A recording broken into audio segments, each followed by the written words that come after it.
कि भगवान उसे कहते हैं जो केवल सुख दे, सारी सुविधा दे और दुख कति नहीं दे। मृत्यु नहीं करे, किसी का बेटा नहीं मारे, किसी की बेटी नहीं मारे, किसी की माँ नहीं मारे, किसी का बाप नहीं मारे, उसको भगवान कहते। खवावे प्यावे तो बढ़िया मार दे, तो भगवान किसा हुआ, वो काहे का भगवान है। इसीलिए इस पवित्र गीता जी के अध्याय नंबर 15 के मंत्र 17 में कहा है कि वो परमात्मा जिसे भगवान कह सकते हैं वो तो इन दोनों से न्यारा है। उत्तम पुरुष है तो अन्य, वो इन दोनों से भी न्यारा परमात्मा इति उदाहरते, उसी को भगवान कह सकते हैं। वास्तव में वो परमात्मा है। अब मिट्टी से बना हुआ जो प्याला है उसकी तुलना में ये इस्पात से बना हुआ प्याला काफी स्थायी है, लेकिन वास्तव में अविनाशी नहीं है। इसका भी विनाश होता है, जंग लगता है इस्पात को, लेकिन समय बहुत होता है। तीसरी धातु का कप बना हुआ सोने का, अब सोने को जंग नहीं लगता, उसका विनाश नहीं होता। ये एक एग्जाम्पल समझना। ये क्षर पुरुष यानी ब्रह्म ज्योति निरंजन तो मिट्टी से बना हुआ, चीनी वाली मिट्टी जो बोलते हैं सफेद, इससे बना हुआ ये कप मटेरियल, इस मटेरियल से बना हुआ शरीर समझो, और अक्षर पुरुष यानी परब्रह्म का, स्टील का, इस्पात का बना हुआ समझो, यानी इतना स्थायी समझो। और पूर्ण परमात्मा को सोने का शरीर युक्त, सोने का प्याला समझो, अर्थात उसका स्थायी शरीर इतना है। अब यहां कहा है कि ये गीता जी के अध्याय नंबर 15 के मंत्र 16 में तो दो भगवान बताए हैं, क्षर पुरुष और अक्षर पुरुष, और इन दोनों के शरीर भी नाशवान हैं और इनके अंतर्गत जितने प्राणी हैं उनके भी शरीर नाशवान हैं। ये भी जन्म मृत्यु को प्राप्त होते। आत्मा अमर है, आत्मा तो गधे की भी अमर है, आत्मा तो कुत्ते की भी अमर है, आत्मा मनुष्य की भी अमर है, लेकिन इसके साथ जो संकट, ये झंझट, जो दुख जुड़े हुए हैं, ये अंत पूर्ण परमात्मा के लोक में जाने से ही होगा, सतलोक में जाने से ही होगा।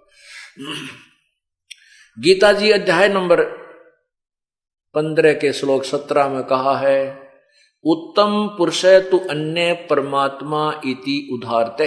ओए होए, कितना प्यारा ज्ञान दिया पवित्र गीता जी में कि इन क्षर पुरुष यानी ब्रह्म से, ज्योति निरंजन से, और अक्षर पुरुष अर्थात परब्रह्म से भी उत्तम पुरुष है तु अन्य। वो उत्तम पुरुष यानी सच्चा भगवान, श्रेष्ठ प्रभु तो कोई और है, इन दोनों से भी भिन्न है।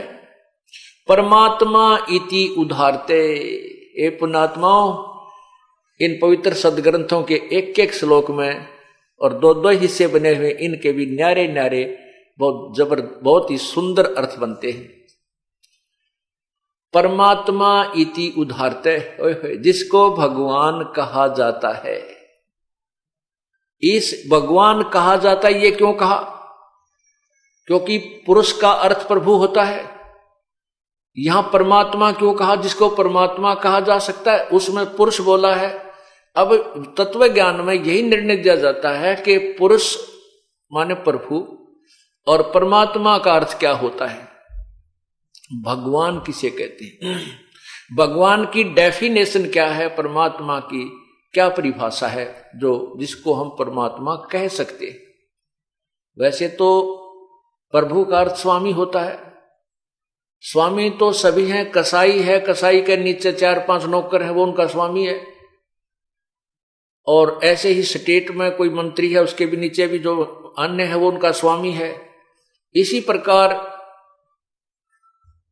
स्वामियों में अंतर है।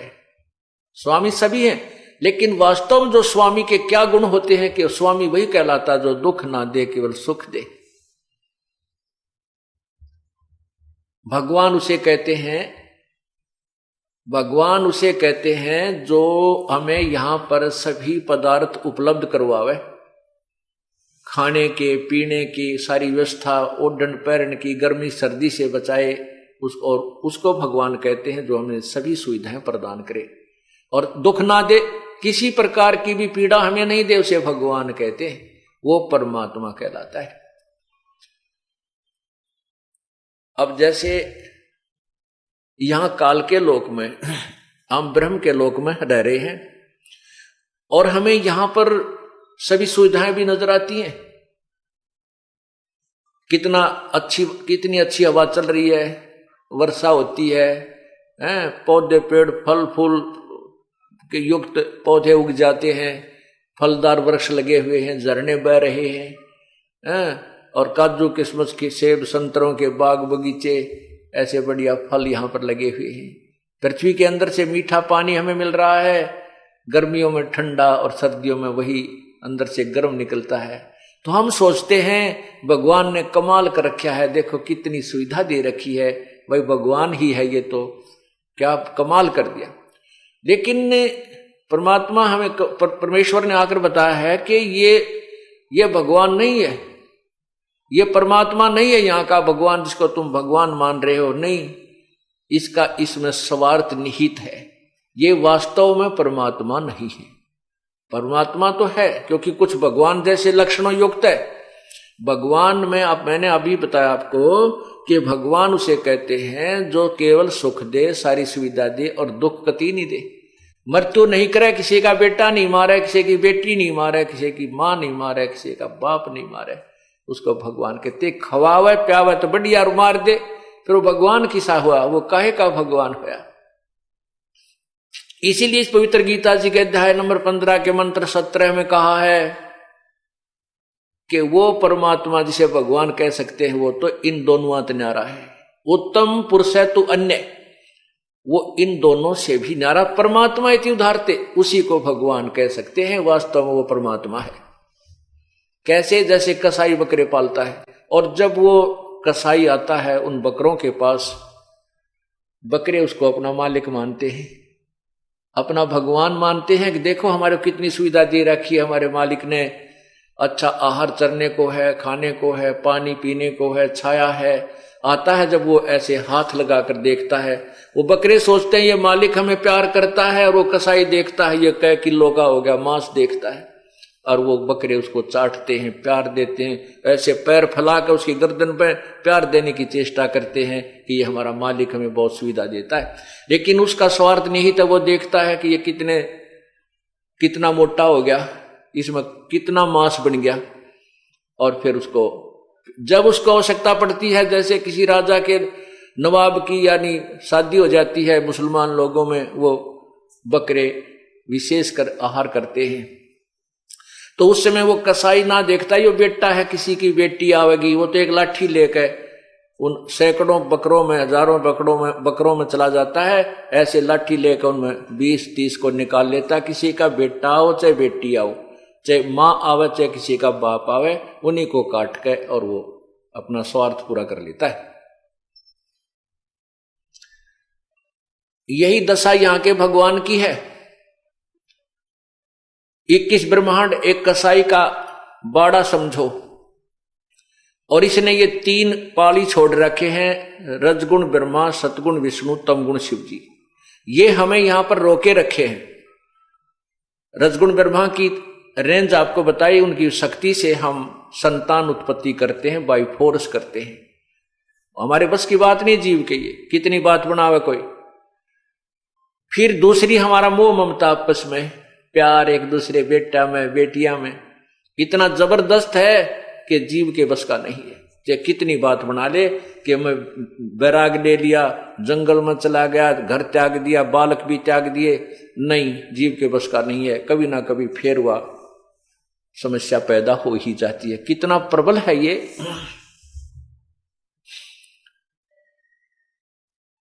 जैसे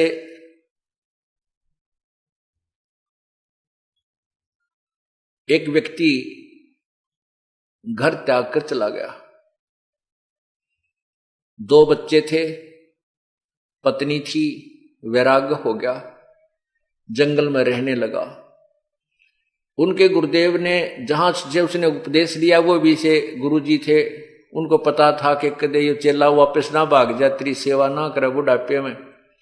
इसलिए वो क्या करते थे कि उस व्यक्ति को अपने चेला बना करके कान कून पाड़ के जो भी व्यवस्था करते थे, तो उसको एक स्थान पर फिक्स रखा कर दे कि इस डेरे तो बाहर ना चला जा, कहीं ये फिर वापस घर की याद ना आ जाए इसको।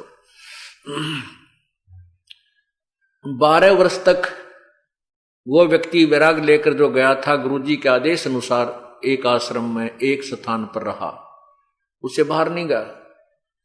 12 वर्ष के बाद उसके गुरुदेव ने कहा जा भी भिक्षा मांग लिया। अब वो लेकर थैला आटा मांगने वाला चल पड़ा। एक घर में जाकर उसने कहा माई भिक्षा देना, तो वो बहन भिक्षा लेकर आटा लेकर बाहर आई।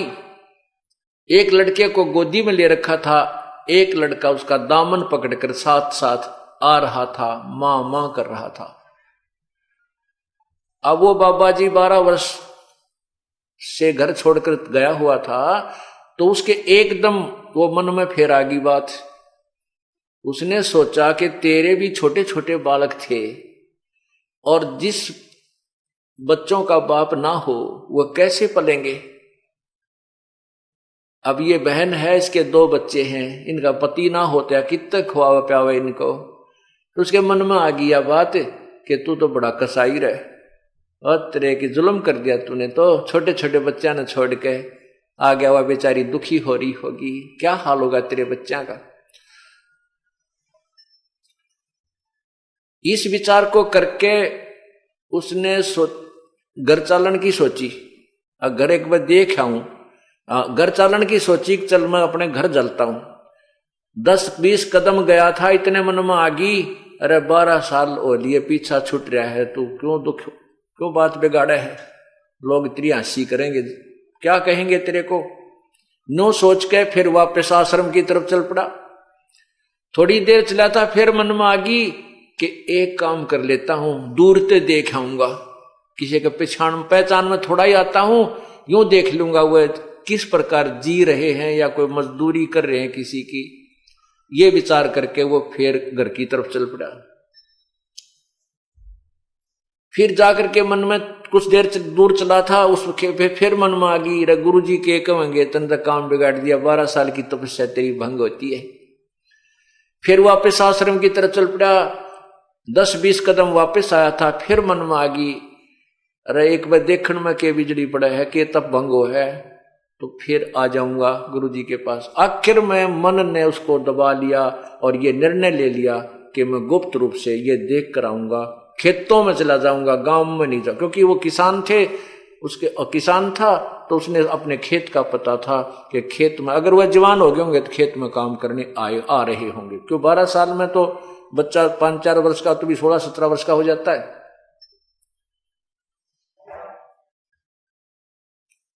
कहने का भाव ये है कि वो बाबा जी दाढ़ी बढ़ा रखी, सर के केस बड़े बड़े, एक बाबा के रूप में वो अपने खेतों की तरफ चल पड़ा।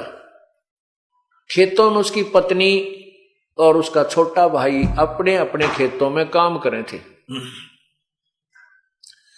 उसके छोटे भाई ने देखा, उसने उसकी चाल को और खेतों की तरफ आते हुई धुन को विचार करके अपनी भाभी से कहा कि ये जो आदमी आ रहा है ये मेरा भाई है। उसकी बाबा जी की पत्नी कहने लगी कि क्यों अब मजाक कर रहे हो, ईब की आवाज, 12 वर्ष हो गए उसने घर की याद नहीं आई, अब कैसे आएगा। वो कहने लगा मैं पक्का कह रहा हूं कि ये मेरा भाई है, उसकी चाल बता रही है। फिर वह बोली आ भी, उसकी पत्नी कहने लगी कि वो आ भी गया तो यहां रुके नहीं, इसका फायदा के। तो उसका देवर यानी देवर कहने लगा कि रोक तो मैं दूंगा, एक थोड़ी सी मेरी बात का सहयोग दे दे, इसको रख तो मैं लूंगा यहाँ पे। वह बोली जो तू कहेगा मैं उसी तरह तैयार हूं, बता के करना। वो कहने लगा कि ये तुम्हारे खेत में जो शीशम है, शीशम का वृक्ष है, ये आपके खेत में है 2 फुट, और मैं इसने काटूंगा, ऐसे काटने लग जाऊंगा, नो को ये जोर जोर से ऊंची आवाज में कहूंगा कि ये मेरा खेत में है, मैंने पैमाइश करवा रखी है और ये हमारा वृक्ष है, मैं इसने काटूंगा, अपनी दरवाजे की जोड़ी बनवाऊंगा और आप इसका विरोध करना। देखते हैं जब बात बन जाता है। अब वो लेकर कवाड़िया जो हल्के सांस रखा करते हैं उससे उस वृक्ष को काटने लग गया। और वो जोर जोर से जो कहने लगी कि आपको शर्म नहीं आती है, हमारे खेत में देख लो 2 फुट के अंदर ये हमारे खेत में है और आप अपना कह रहे हो इस वृक्ष को। जब उसने बाबा जी ने देखा कि यो क्या झगड़ा हो रहा है, भाई मेरा है पत्नी मेरी है, ये किस बात पर झगड़ रहे हैं, उसने फसल के अंदर छुप कर बैठ गया, देखना चाहा, विचार सुनने चाहिए झगड़ा किस बात पे इनका। वो वृक्ष में फसल में छुप के जवार बाजरे बो रखे थे, बैठ कर सुनने लग गया उनकी कहानी। के कहानी है खूब सुनी ध्यान से। वो कह रही थी कि देख सरेआम हंगा कर रहा है, हमारे साथ जबरदस्ती कर रहा है, हमारे खेत में वृक्ष है इसको काट रहा है, तो इसलिए काट रहा है ना कि मेरे सिर पर दड़ी नहीं है। आज तेरा भाई होता तो इसका हाथ नहीं लगा सकता था, तो जबरदस्ती करता है हमारे साथ, तने हमारा सारा लूट लिया, हमारे को उभरने नहीं देता। और वो फिर कहता कि मैं तो काटूंगा, न्योय काटूंगा, कर ले के करेगी। तो फिर बाबा जी बना देखा गया, न्यो बोला रे एकली नहीं है, आ लिया हूं मैं भी। न्यो बोला एकली मत समझना, मैं भी आ गया हूं, और तुम्हारे वृक्ष ने कैसे काट लेगा। अब वो कहने लगा उसका भाई कि बाबा जी तुम्हारे बीच में मत आवे, हमारा घर का मामला है, तू जाता रहना, तुने गढ़ दूंगा। नो बोला रहा मैं बाबा जी नहीं भाई, तेरा यो खेत वाला हूं मैं, ये शीशम वाला हूं मैं। नो बोला मेरा भाई तेरे के साथ बोली बूच नहीं था, उसके दाढ़ी थी न मूछ थी, मैं कैसे मानू तू भाई है ना, यू गांव मानने कर ले पंचायत। खेत में एक नाई आ रहा था दूसरे किसान के बाल काटने के लिए, उसके पास गया, कहने लगा भाई नाई के मैं वो फलाना आदमी हूं जो बाबा जी बन गया था, और भाई मारा तो नाश कर दिया इस भाई ने, तू मेरी दाढ़ी काट दे और ये बाल काट। तो नाई ने कर दिया 2 मिनट में काम उसका, वह दाढ़ी भी काट दी और मुंड भी मुंड दिया। जब आगे खड़ा हो गया ने बोला देख अब पहचान दे कौन हो रही, करूंगा पंचायत। फिर तक कौड़ी भर ली, आइए मेरा भाई, आइए मेरा भाई, भाई गलती होगी कोई बात ना, ये तेरा खेत रहा और या तेरी शीशम रही, माफ कर दे। मैंने पकड़ा दिया अगले भाई, मारिए जोटा एक में काल का लाग रहा हूं दुखी पा। तो कहने का भाव ये है कि वो परमात्मा कबीर जी कहते हैं कि ये जो सतोगुण है इसकी इतनी जबरदस्त पावर है कि इसके अधीन ये जीव ना तक संतान छोड़ सकता, ना संपत्ति त्याग सकता। इतनी जबरदस्त इसके अंदर ममता भर दी जाती है, ये जीव के बस की बात नहीं है। और परमात्मा कहते हैं मन के मारे बन गए बन तज बस्ती मां, कह कबीर मैं क्या करूं ये मन तय माने ना। अब देखो मन कौन है, ये काल है, ये ज्योति निरंजन है, और इसके ज्योति मन के हाथ में ये सब रिमोट है ब्रह्मा विष्णु महेश का, इनको चलाने का और सभी जीवों का। तो ये तो आपको समझाया कि भगवान विष्णु की जो शक्ति है, भगवान विष्णु का जो सतोगुण है, ये हमारे आपस में ममता बनाए रखता है, जिसके कारण हम एक दूसरे से दूर नहीं हो सकते। एक और उदाहरण देता हूं। एक बार मैं वहां छुड़ानी जाते थे, एक आश्रम है छुड़ानी में, गरीबदास जी महाराज, जहां पर परमात्मा कबीर जी ने आकर के गरीबदास जी को दर्शन दिए थे, वो उसी गांव में। तो वहां हमारे पूज्य गुरु जी जाते थे, और हम भी उस समय जब गुरु जी वहां जाते थे तो हम भी उनके साथ वहां जाते थे। वहां पर भी ऐसे ही 3 दिन का समागम हुआ करता था, कभी एक दिन का भी होता था। तो वहां कुछ बाबा जी आया करते, लाल कपड़े वाले। एक दिन 4-5 जने बैठे बैठे आपस में बतला रहे, बातें कर रहे थे। ये दास भी वहां उनके पास बैठ गया जाकर। जब तक मुझे नाम देने का आदेश नहीं था, ना कोई सत्संग करने का आदेश था, मैं अपना भक्ति करता था और वहां सेवा के लिए अपने गुरुजी के पास जाता था।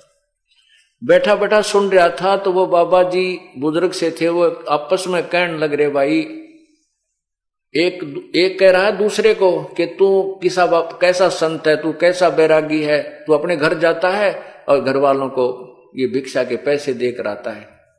वो कहता तू भी तो जाता है, क्यों बातें बनाता है। वो तीसरा, इस प्रकार सभी ने आखिर में ये कह दिया भाई यह तो बस की बात नहीं। एक बात तो है, यदि घर वाले हमने पीट देने फिर तो मुंह हट सके, ना मुंह हटता ही नहीं। यदि बालक हमारी पिटाई कर दे तो मुंह हट सकता है उनसे, ना तो कतई नहीं हटता भाई। महीने 20 दिन में जाने को दिल कर ही जाता है, और 100-200 रुपये होते ने सोचा घर वालों को दे आवा। उनमें से एक कहने लगा भाई मेरे साथ वो काम भी हो लिया और ममता फिर भी नो की। वो काम करता है कि मेरी पिटाई भी कर ली घर बच्चा ने, और फिर भी दिल नहीं हटता उनसे। आखिर में आज भी याद आते हैं, कदे नुकसान कर दें हैं, कहीं और हानि हो जा, 500-400 रुपये इकट्ठे करता हूं, फिर भी उनको देकर ही आता हूं। तो यहां परमात्मा हमें याद दिलाना चाहते हैं कि ये जीव के बस का नहीं है। ये तो उस परम पिता परमात्मा की वो भक्ति, ये तत्व ज्ञान इनके प्रभाव को निष्क्रिय कर सकता है, डाइल्यूट कर सकता है, और अंत में इसका कति समाप्त करके यहां से सतलोक ले जा सकता है। वो उपचार, वो साधना ये तत्व ज्ञान के माध्यम से ही आपको बताई जाएगी, और परम संत ही वो भक्ति देता है। और तीसरा जो तमोगुण है, इसके तो आपको पता ही है। जरा सी कवासुनी होती है, भाई न भाई मार देता है, आपस में रिश्तेदारियों की गोलियां चल जाती हैं, और अंत में कोई किसी ना किसी कारण से ये जीव का अंत हो जाता है। यानी क्रोध इतना जबरदस्त हो जाता है कि जीव उसमें नहीं देखता ये तेरा भाई है, तेरा बाप है, तेरी मां है। ये जीव के बस का नहीं, ये तमोगुण यानी भगवान शिव जी की शक्ति का प्रभाव है। अब प्रश्न चल रहा है कि 3 भगवानों का न्यारा न्यारा निर्णय, 3 प्रभुओं का। ब्रह्म ये क्षर पुरुष है, जी किस ब्रह्मांड का मालिक है, और इस एक ब्रह्मांड में ब्रह्मा विष्णु महेश केवल एक एक विभाग के प्रभु हैं, ये भी भगवान है। अब यहां थोड़ी सी परिभाषा आपको प्रभु की बताना चाहता हूं कि प्रभु किसे कहते हैं। प्रभु माने स्वामी, मालिक। अब जैसे एक किसी भी विभाग को ले लीजिए, उसमें सभी साहब होते हैं।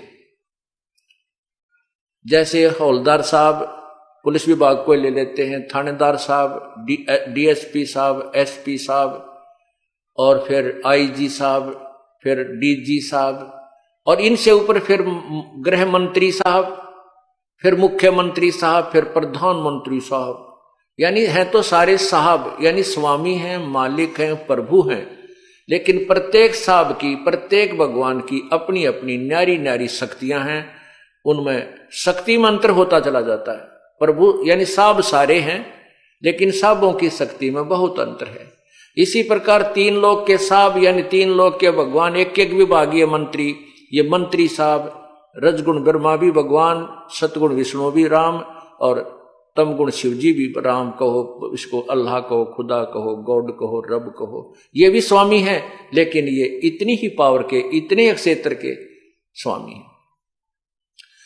और इनके पिताजी 21 ब्रह्मांड के राम यानी स्वामी, प्रभु, मालिक, परब्रह्म, 7 संख ब्रह्मांड का स्वामी प्रभु राम साहब है। और पूर्ण परमात्मा, पूर्ण ब्रह्म, परम अक्षर ब्रह्म, ये असंख्य ब्रह्मांडों का यानी कुल का मालिक है, सब का मालिक है। ये भी साहब है। यानी राम तो सारे हैं, राम तो ब्रह्मा जी भी है, राम विष्णु जी भी है, राम शिव जी भी है, और राम ज्योति निरंजन भी है, यानी ब्रह्म भी है, और राम परब्रह्म भी है, और राम पूर्ण ब्रह्म भी है। राम की परिभाषा, प्रभु की परिभाषा ये है।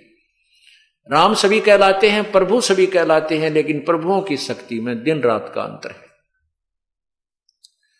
इसलिए हम इस स्टेटमेंट से, इस व्याख्या से आपको पता चल गया होगा कि ये दास ना ब्रह्मा को बुरा बताता है, ना विष्णु को बुरा बताता है, ना शिव को बुरा बताता है।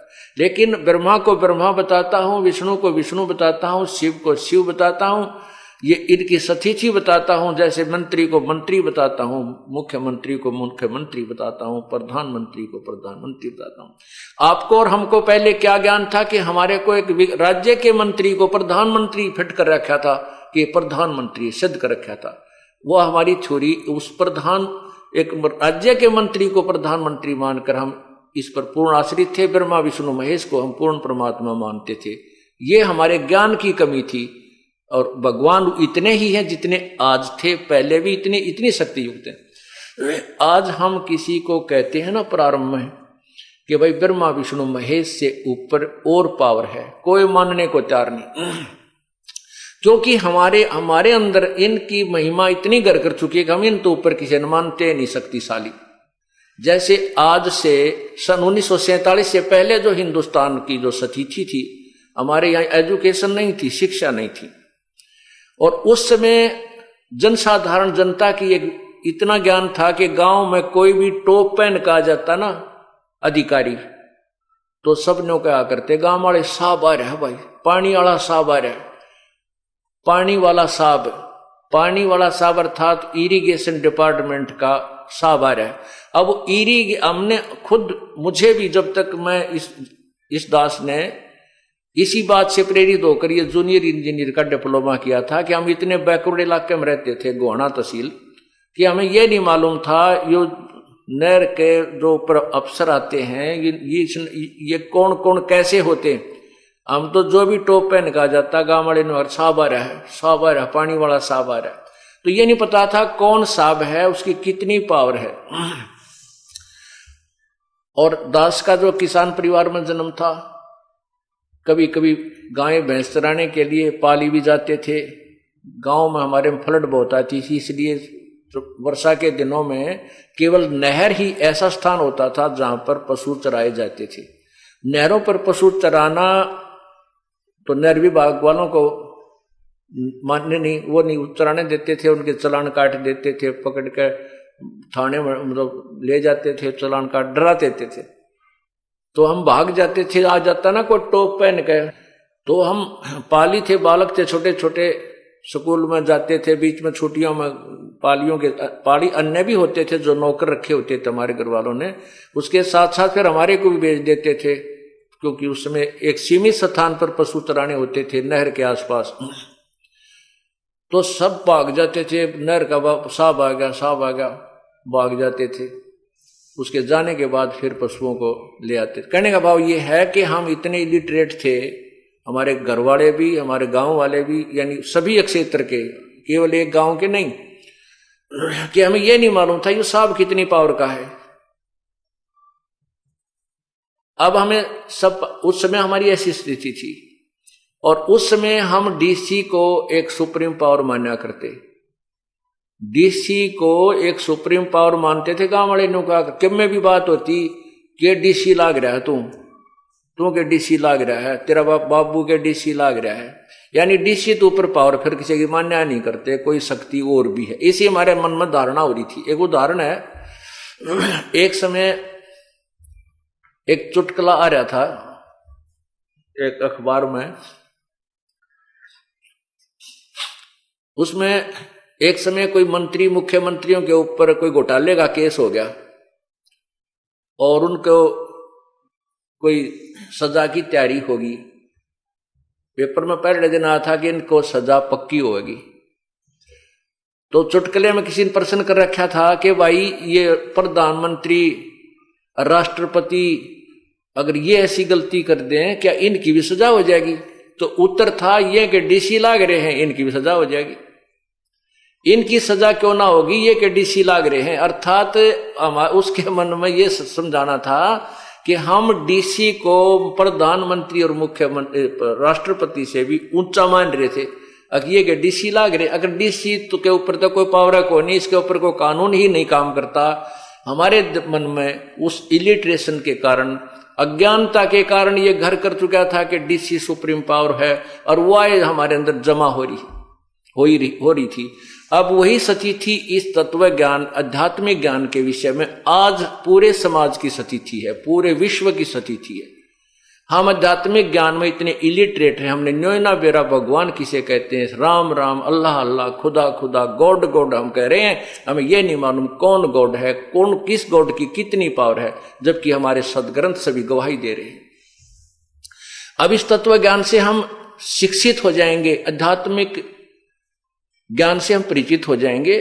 फिर आज हमारे को एसपी की पावर का पता है, आज हमारे को जेई की पावर का पता है, एसडीओ की पावर का पता है, एक्सिन की पावर का पता है, ये कितना साब है, और एससी की पावर का पता है, चीफ इंजीनियर की पावर का पता है, मंत्री की पावर का पता है, प्रधान मुख्यमंत्री की पावर का पता है, और प्रधानमंत्री राष्ट्रपति की पावर का हम पता है, क्योंकि हम शिक्षित हो गए, हमें ज्ञान हो गया। लेकिन ये नहीं है कि ये जेई रिजेक्टेड है या एसडीओ कुछ भी कोई ना, नहीं, अपने अपने स्थान पर सबकी पावर है, और सबसे हमें कार्य जब लेना होगा, हम प्रजा हैं तो विनम्र भाव से, अधीन्य से और शिष्टाचार से हमने इनसे अपना सारा काम लेना होता है।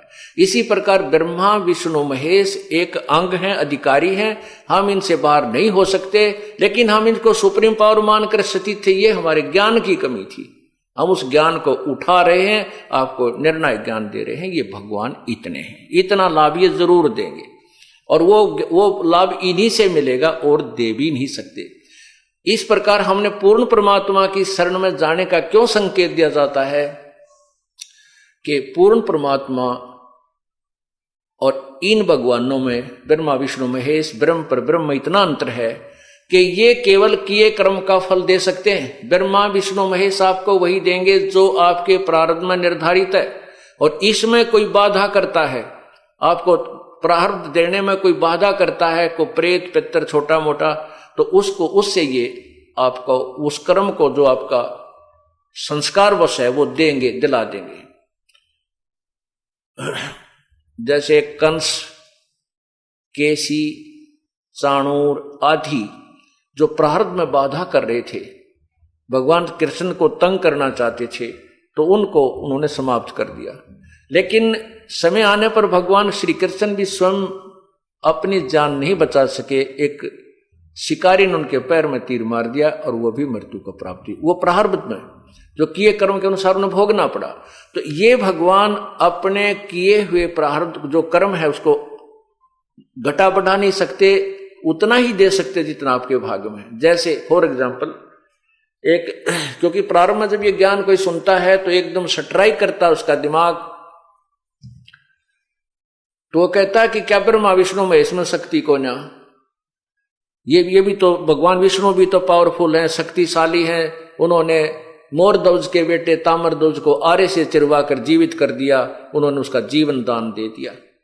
आप कैसे कहते हो कि भगवान श्री कृष्ण यानी विष्णु हमारे संस्कार को टाल नहीं सकते, मुर्दे को जीवित कर दिया। देखो जितनी जिसमें पावर है उतनी है, ये कभी आपने नकारा नहीं किया। जैसे भगवान श्री कृष्ण अर्थात विष्णु जी ने राजा मोरध्वज के पुत्र ताम्रध्वज को आरे से चिरवा कर जीवित कर दिया, लेकिन अपने सगे भाणजे सुभद्रा पुत्र अभिमन्यु को भगवान श्री कृष्ण जीवित नहीं कर सके, जबकि पांडवों का कुल नाश हो रहा था और कोई संतान भी नहीं थी। ऐसा क्यों? क्योंकि ताम्रध्वज जो मोरध्वज का पुत्र था उसका जीवन शेष था, उसके श्वास शेष थे।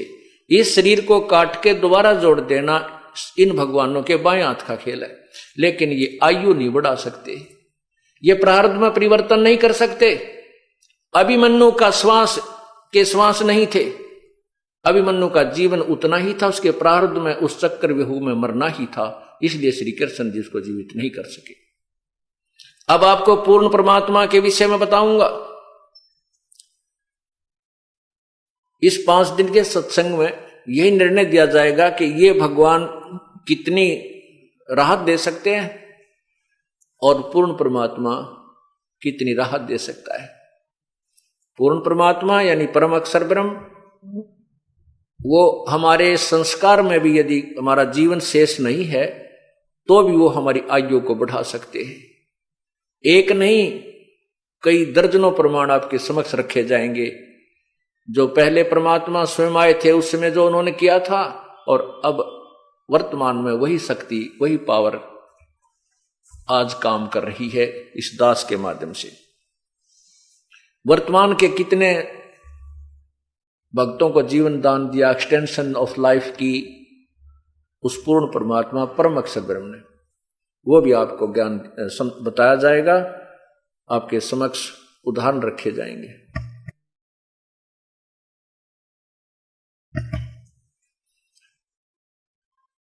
अब प्रसंग चल रहा है कि परमात्मा कौन है, कैसा है, उसकी सचीची क्या है। अब आप समझ गए कि परमात्मा राम कहो चाहे अल्लाह कहो, गॉड कहो, प्रभु कहो, उसको खुदा कहो, ये एक शक्ति बोधक शब्द है और ये सभी राम हैं। जिसमें जितनी पावर है वो उतने ही भगवान हैं। अब पवित्र गीता जी के अध्याय नंबर 15 मंत्र नंबर 17 में कहा है कि उत्तम पुरुष तु अन्य परमात्मा इति उदाहरते, जिसको भगवान कहा जा सकता। वास्तव में जो परमात्मा वो उत्तम पुरुष यानी श्रेष्ठ परमात्मा भगवान तो कोई और ही है, वही परमात्मा कहलाता है। अब सतलोक के अंदर उस परमात्मा का अपना साम्राज्य है। वहां जाने के बाद आपको वो सुविधाएं जो यहां नहीं है, उन सुविधाओं की हम तुलना भी नहीं कर सकते। वहां पर ऐसे आहार खाने को आपको मिलेंगे एक तत्व से बने हुए, नूरी तत्व से। जैसे यहां तो सब 5 तत्व से है, आम है, सेब है, संतरा है, काजू है, किशमिश है, हमारा शरीर है, पशु है, पक्षी है, ये सभी 5 तत्व से बना हुआ आहार हमें मिलता है और 5 तत्व का शरीर है। इसमें मिट्टी, हवा, अग्नि, पृथ्वी आदि ये 5 मिलाकर के आकाश, ये कितनी व्यवस्था किस ढंग से यहां की गई है हम इसमें देख भी नहीं पा रहे हैं। मिट्टी कहाँ है, इसमें वायु किस है, पानी कहाँ है। इसी प्रकार नूर एक तत्व है, उस एक तत्व से एक तेज से हमारे को वहां शरीर भी मिलेगा और उसी नूरी एक तत्व के वहां पर सब आहार मिलेंगे। यहां से सुंदर सेब संतरे होंगे, काजू किशमिश और मीठा आहार होगा। वहां अमृत शब्द हमने सुना है। अमृत यानी अति स्वादिष्ट पेय पदार्थ, अति स्वादिष्ट आहार, उसको अमृत कहते हैं। अमृत जैसा मीठा है। तो वो तो टेस्ट भी नहीं है यहां पर। देखो मीठा तो आम तकरीबन सारे होते हैं, लेकिन उनमें भी छांटा जाता है कि लंगड़ा घना मीठा है, कि देसौरी घना मीठा है, यानी उनमें स्वादिष्ट तामा अंतर आता है। इसी प्रकार पूर्ण परमात्मा के लोक में वो यथार्थ आहार हमें प्राप्त होंगे। वहां वो परमात्मा है, वो हमें सुख ही सुख देता है, हमें भोग्य पदार्थ देता है, भगवान कहलाता है। जो हमें खाने के पदार्थ यानी भोग पदार्थ प्रदान करवाए उसको भगवान कहते हैं। तो वो परमात्मा सतलोक में हमें केवल सुख ही सुख देता है, हमें सारी सुविधा देता है। ना बेटा मारे, ना बेटी मारे, ना किसी का कोई घर छूटे, ना फ्लड आवे, वो पूर्ण सुख ही सुख देता है, सभी सुविधाएं देता है। भगवान वास्तव में उसे कहते हैं जो मारे नहीं, जिसको किसी को दुख नहीं दे, किसी प्रकार की पीड़ा ना करे दे, उसको परमात्मा कहते हैं।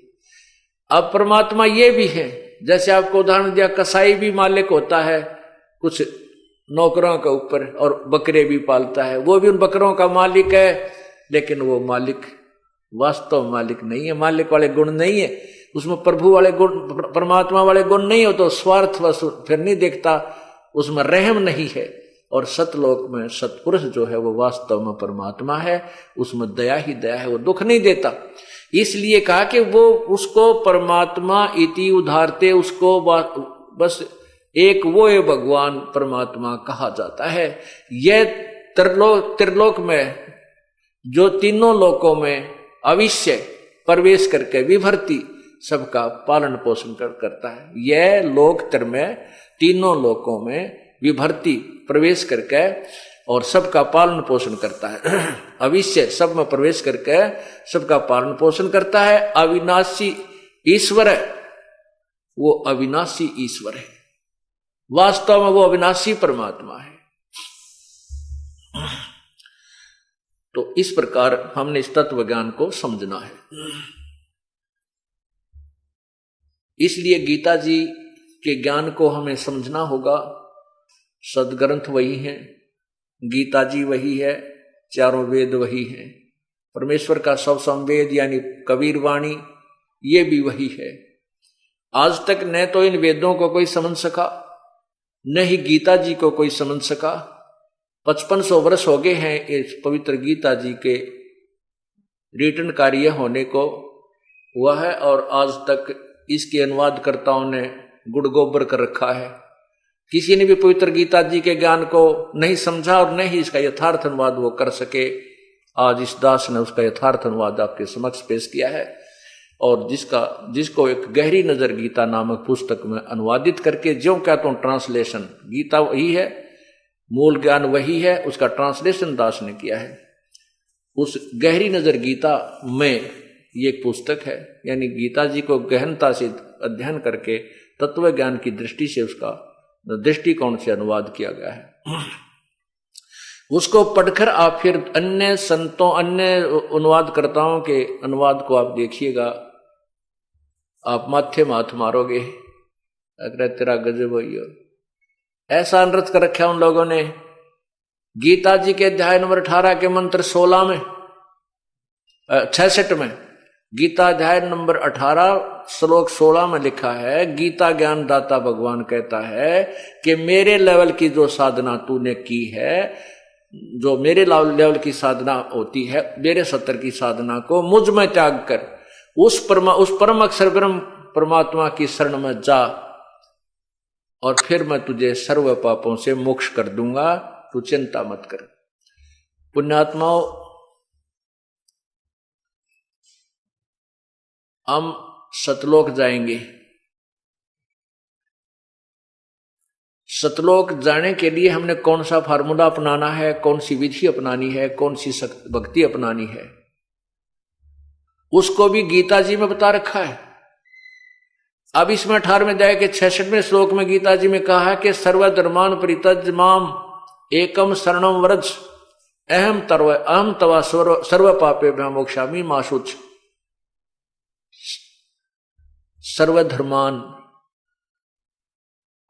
सर्वधर्मान परित्यज, मेरे लेवल की सभी धार्मिक पूजाओं को मुझ में त्याग कर, मेरे को देकर, एकम शरणम व्रज।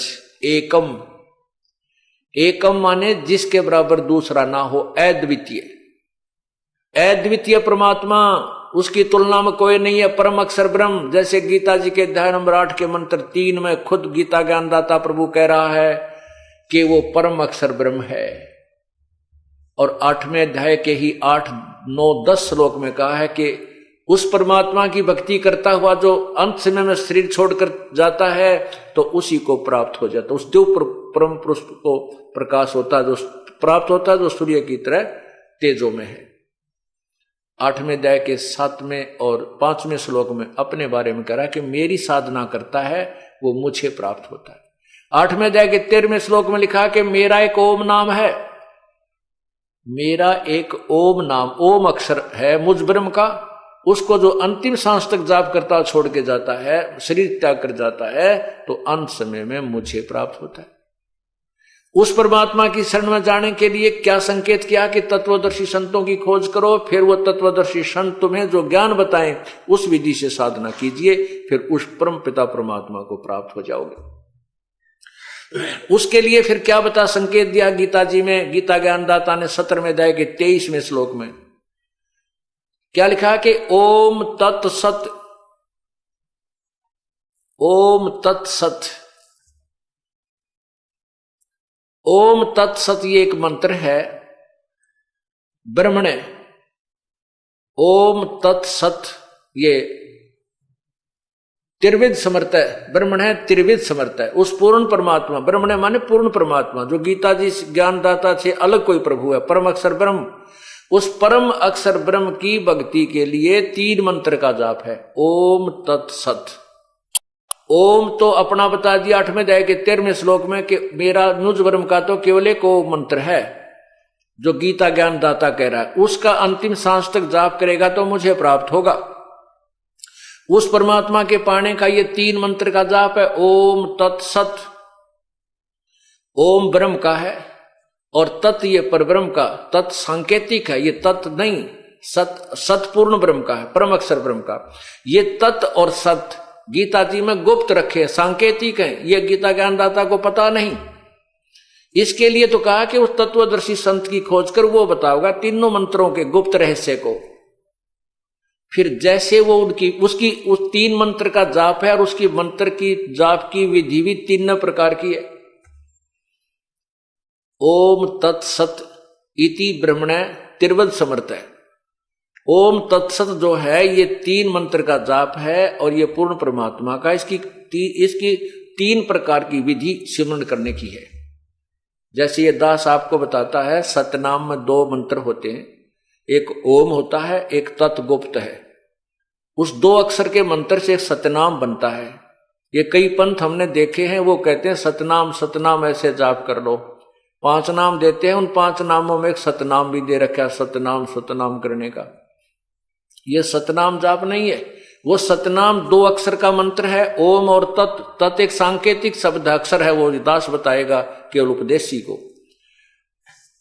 तो उस 2 अक्षर के मंत्र को सतनाम कहते हैं। और तीसरा मंत्र और है, वो सार नाम कहलाता है, वो पूर्ण परमात्मा की प्राप्ति का है। तो यहां जो गीता जी अध्याय नंबर 18 के मंत्र 66 में जो कहा है गीता ज्ञानदाता ने कि सर्वधर्मान परित्यज माम एकम शरणम व्रज, मेरे लेवल की जितनी धार्मिक पूजाएं हैं, जैसे हम यज्ञ करते हैं, धर्म करते हैं, ये 5 यज्ञ करते हैं, ओम नाम का जाप जो आपको दिया जाता है सतनाम के साथ में, तो ये परब्रह्म, ये ब्रह्म की पूजा है, साधना है। तो इस साधना करके हमने सतलोक जाना है, और इसका जो हमारे ऊपर कर्जा है ब्रह्म का, इसके लोक में हम रह रहे हैं, इसको, इसकी पूजा, ओम नाम का जाप और ये यज्ञ धर्म इसी को दे देंगे। ये हम क्या करते रहे अभी तक, जो भी ओम नाम का जाप हमने किया, यज्ञ हवन किया, उस स्वर्ग में महास्वर्ग में खा के खर्च करके उस होटल में अपनी पूंजी समाप्त करके फिर 84 लाख यूनिया में आ जाते, हम कंगाल के कंगाल रह गए, और ये हमें बाहर नहीं जाने देता। अभी इसने विधि बता दी है, जैतने उस परमात्मा की शरण में जाना है तो मेरे लेवल की जो पूजा वह करनी पड़ेगी साधना, और मेरे को छोड़ जाना। फिर मैं तुझे गधे कुत्ते सुअर नरक में नहीं डालूंगा, मैं तुझे इन जो पाप तेरे ऊपर बने हुए इनसे मोक्ष कर दूंगा, मेरा कर्जा दे दे, मैं तुझे बंधन मुक्त कर दूंगा, वैसे नहीं करूंगा। मेरे लेवल की जो पूजा है, सर्वधर्मान परित्यज माम, मेरे लेवल की सब पूजाएं मुझे देकर एकम शरणम व्रज, एकम जिसके बराबर दूसरा ना हो, अद्वितीय परमात्मा की शरण में व्रज माने जा। गीता ज्ञान दाता तो कह रहा है कि उसकी शरण में जा, और गीता जी के अनुवादकर्ताओं ने व्रज का अर्थ कर दिया आजा, मेरे पूजाओं को मेरे में छोड़कर मेरी शरण में आजा। अरे भले आदमी, अर्जुन उसकी शरण में पहले था ना ही, बाण आण की कसर रहेगी। वो तो खुद कहता मैं तेरी शरण हूं, मैं तेरा शिष्य हूं, तो मुझे जो से कहेगा नहीं कर लूंगा, मुझे यथार्थ ज्ञान दे दे। अब इन गीता ज्ञान दाताओं ने कति गलत अनुवाद कर रखा है, गीता ज्ञान अनुवाद करने वालों ने कति गलत अनुवाद कर रखा है वर्ज का अर्थ, और आना लिख रखा है जबकि जाना होता। गो अंग्रेजी वर्ड है गो, उसका अर्थ जाना होता है, और गो का अर्थ कोई आना करता है वो मूर्ख है, वो परिचित नहीं है उस शब्द के अर्थ से। और ऐसे अनुवाद हमारे गीता जी के अनुवाद करता थे, ऐसे अनुवाद किए हैं, वर्ज माने जाना, यानी गो माने जाना का अर्थ आना कर रखा है। अरे थारे बलाओ थरा, और बड़े आचार्य यार मैं ऋषि पता नहीं के पदवी पाएंगे, क्यों? अंधा में अंधे हाथ पकड़ रहे थे, अंधे की बागई अंधे ने मारे कौन बतासी। तो वर्ज माने जाना होता है। आप उठाकर देख लीजिए गीता जी के आज तक के जितने अनुवाद करता है सबने आना किया हुआ है। तो फिर ये कहता है कि जब तू मेरे जो ओम नाम का जाप और ये साधना मुझे दे देगा, मेरा धन मेरा, तो फिर मैं तुझे सर्व पापे भा मोक्षामि मां शुच, मैं तुझे सब पापों से मुक्त कर दूंगा, तू चिंता मत करे।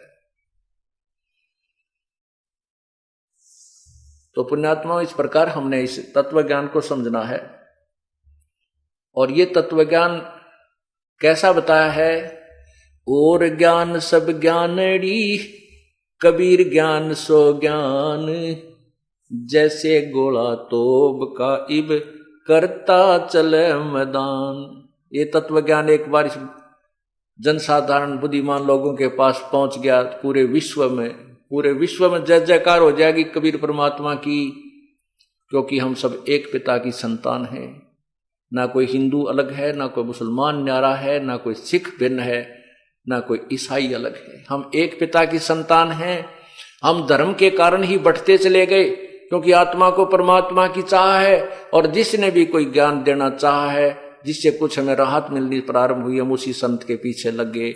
उसी के अनुयायियों को फिर अलग से नाम रख दिया गया। किसी के अनुयायियों को मुसलमान कहने लगे, किसी के अनुयायियों को ईसाई कहने लगे, जैसे किसी के अनुयायियों को और दूसरा नाम दे दिया, हिंदू कहने लगे, सिख कहने लगे।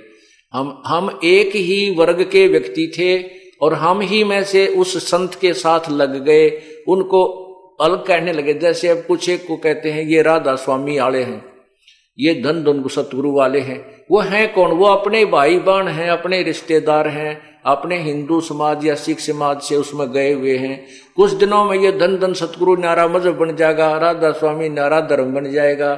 वो आदमी एक हैं, आत्मा वही है, एक ही पिता की है। इसी प्रकार मुसलमान भी वही बने जो हमारी एक ही जनता थी, उसमें से हिंदुओं से ईसाई बन गए, ईसाइयों से फिर मुसलमान अलग और धर्म बन गया। इस प्रकार हिंदुओं से ही फिर आगे सिख बन गए। आप पूर्ण इतिहास उठाकर देखो पुराने अपना, ये सभी हम एक हिंदू थे। हिंदुओं में से जैसे गुरु नानक देव जी ने आकर के परमात्मा ने आकर के गुरु नानक देव जी को अपना सौधाम दिखाया, कबीर जी ने। उसके बाद नानक जी हिंदू साधना करते थे, हिंदू थे, गीता जी का पाठ करते थे, ब्रजलाल पांडे से गीता पढ़ा करते थे। लेकिन उस ब्रजलाल पांडे ने गीता उल्टी पढ़ा रखी थी। तब परमात्मा ने आकर कबीर जी ने श्री नानक जी को यही सीधा ज्ञान पढ़ा, गीता जी का जो दास पढ़ा रहा है, तो उस पुण्यात्मा की बात समझ में आ गई। तो उन्होंने फिर उस गीता जी में 5 श्लोक सेलेक्ट कर लिए। गुरु नानक देव जी ने गीता जी के 5 श्लोक सिलेक्ट कर लिए, चुन लिए। उसको 7 श्लोक, उसको शपथ श्लोक की गीता कहने लगे। और इन 7 श्लोकों का उत्तर प्रश्न,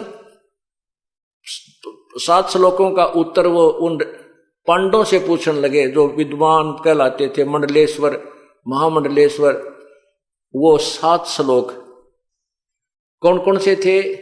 वो तत्ब्रह्म कौन है, गीता जी का ज्ञान किसने दिया है, इस तरह ये 7 श्लोक इसमें छांट लिए कि वो 15वें अध्याय के 17वें श्लोक में वो परमात्मा कौन है जो सबसे उत्तम है, जो गीता ज्ञानदाता से भी अलग है।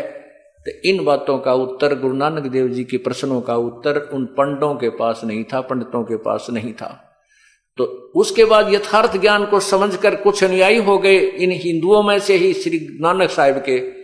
आगे चल के उन्हीं के फिर वंशज बढ़ के अलग से एक समुदाय बन गया। समुदाय का नाम एक धर्म धर दिया। धर्म वही है जिसमें धार्मिकता हो, चाहे उसको हम हिंदू कहें, उस समुदाय का नाम चाहे हिंदू रख लें, चाहे मुसलमान रख लें, चाहे ईसाई रखें, चाहे सिख रखें, उनमें गुण ये होने चाहिए जो चोरी नहीं करे, ठगी नहीं करे, शराब मांस तमाकू नहीं छुए, ना पीवे, ना प्यावे, ना कोई बुराई करे, ना वो कोई हत्या हिंसा करे, और भक्ति शास्त्र का अनुसार करे, तो वो धार्मिक व्यक्ति है। फिर उस समुदाय का नाम आप कुछ भी रख सकते हैं, वही मान्य होगा, लेकिन उनके कर्म बढ़िया होने चाहिए। तो कहने का भाव ये है हमारा कि